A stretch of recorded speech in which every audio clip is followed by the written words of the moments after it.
अस्सलाम वालेकुम। कैसे हैं आप सब लोग। ये स्टील वॉल है जो कि हम अक्सर अपने बर्तनों को साफ़ करने के लिए इस्तेमाल करते हैं। ये जब ज़्यादा इस्तेमाल हो जाती है तो ये घिस जाती है या पतली सी हो जाती है, तो हम अक्सर इसको फेंक देते हैं। तो आज से आप इसको फेंकेंगे नहीं। आज मैं आपको इसके एक ऐसा फ़ायदा बताऊंगी कि आप इसको कभी भी नहीं फेंकेंगे बल्कि हमेशा अपने पास ही रखेंगी।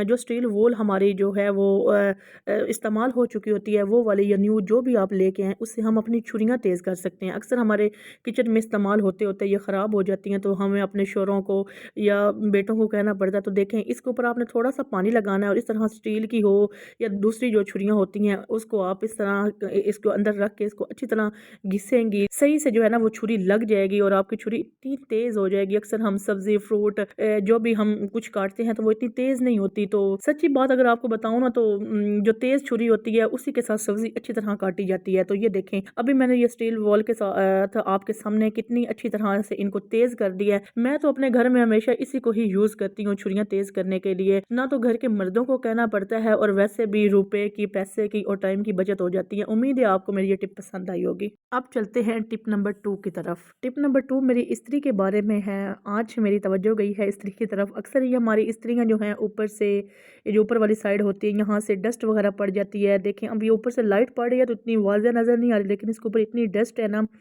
तो आज कोलगेट मेरे हाथ लगा है, ये मेरे ज़हन में काफ़ी दिनों से थी, लेकिन आज मैंने कहा चलिए मैं आपको भी खुद भी अपनी इस्त्री साफ़ करती हूँ और आपके साथ भी शेयर करती हूँ। इस तरह से कोई भी टूथपेस्ट, कोलगेट हो या कोई और हो, वो आपने ले लेना है और इस्त्री के ऊपर थोड़े-थोड़े इसके जो है ना वो डॉट्स लगा देने हैं।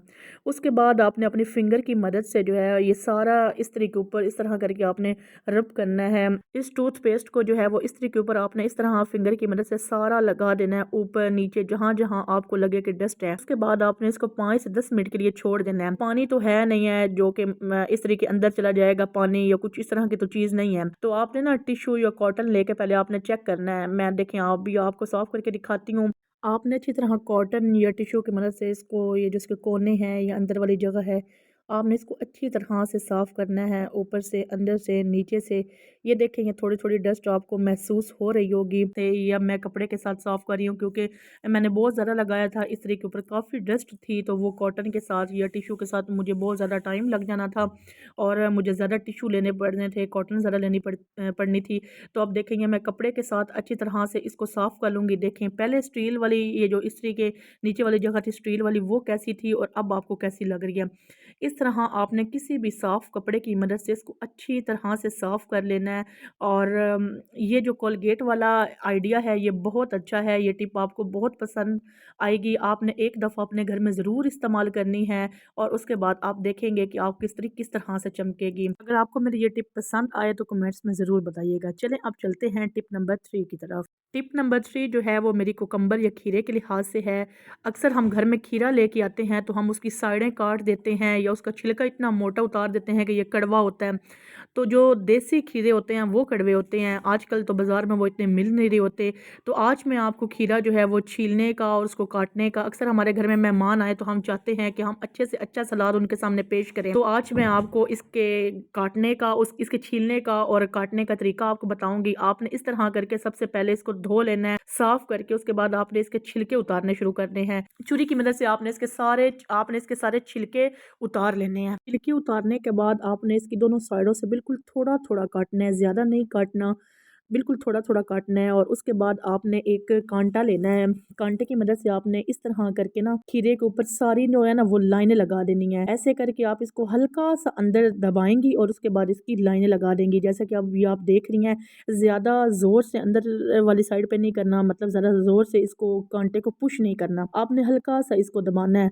ये जब हम सलाद बना रहे होते हैं, ये कांटा तो हर घर में मौजूद होता है, ये आपने लेना है। अब देखें, इस तरह करके इसके ऊपर हल्की-हल्की लाइनें लग जाएँगी। अब जब आप ये खीरे के छोटे-छोटे पीस या स्लाइस काटेंगी ना, तो ये देखें ये कितनी प्यारी सी एक कटिंग हो रही है। इस तरह से आप काटेंगी तो ये बहुत अच्छा होगा। अक्सर हमारे घर में दावत होती है या कोई मेहमान आते हैं तो हम सलाद, रायता वगैरह तो बनाते हैं, तो हम कहते हैं सलाद जो है ना उसकी शेप अच्छी हो या हमारी प्रेज़ेंटेशन अच्छी हो। तो जब ये सलाद वगैरह की खीरे की कटिंग, या ये हम मूली पे भी कर सकते हैं, गाजर पे भी कर सकते हैं, और भी जितनी चीज़ें सलाद में इस्तेमाल होती हैं उन पे भी हम इस तरह करके कांटे की मदद से डिज़ाइन बना सकते हैं लाइनें लगा के, तो हम कहते हैं कि वो अच्छी सी हो, हमारी प्रेजेंटेशन जो है वो अच्छी सी हो। अब ये देखें ना, ये खीरा कटा हुआ दूर से भी बहुत अच्छा लग रहा है और एक अच्छी लुक आती है।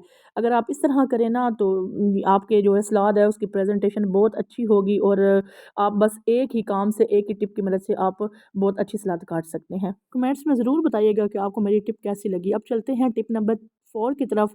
अक्सर जो हमारी ये यूट्यूब पे बता रहे होते हैं कि तवे की मदद से आप कपड़े इस्त्री कर सकते हैं, कि इस तरह इस्त्री को तवे पे रखें और उसके बाद आप इस्त्री को कपड़ों पे रखें तो आपके कपड़े जो हैं वो इस्त्री हो जाते हैं। बिजली ना भी हो तो हम गैस या तवे की मदद से कर सकते हैं। तो पर्सनली मुझे ये जो टिप है ये बिल्कुल भी पसंद नहीं आई। वो इस वजह से नहीं आई कि तवा जो है वो हमारा काला होता है या ऑयली होता है। अगर उसके ऊपर हम अपनी इस्त्री रखेंगे तो ये अक्सर काली हो जाती है या ऑयल वगैरह इस पे हो जाता है। तो ऑयल जो है ना वो अक्सर हमारे इस कमीज़ के ऊपर या हमारी शर्ट के ऊपर लग जाता है, तो जो जिसके दाग जाना जो है ना वो थोड़े से मुश्किल होते हैं। तो मेरे ख्याल में ये टिप इतनी अच्छी नहीं है। क्यों ना हम अपने कपड़े सॉस पैन की मदद से इस्त्री करें, जैसा कि ये मेरी टिप नहीं है, ये आप जानते हैं ये किसकी टिप है, ये मरियम नवाज़ की टिप है। वो कहती हैं कि जब वो जेल में थी तो वहाँ पे लाइट नहीं होती थी, उन्होंने अपने कपड़े इस्त्री करने होते थे तो वो सिलेंडर पे पैन को गर्म करके और अपने कपड़े इस्त्री करती थी, ये उनकी टिप है।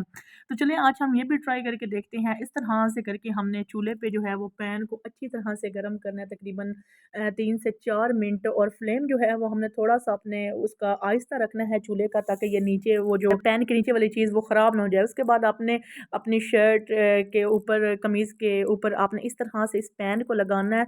तो ये टिप जो है वो मुझे थोड़ी-सी यूज़फुल लगी है कि अगर ये गर्म हो तो हमारे कपड़े जो हैं वो इस्त्री हो सकते हैं। ये है कि एक जैसे इस्त्री के साथ होते हैं वैसे तो नहीं, लेकिन ये है पहनने के काबिल हो जाएँगे।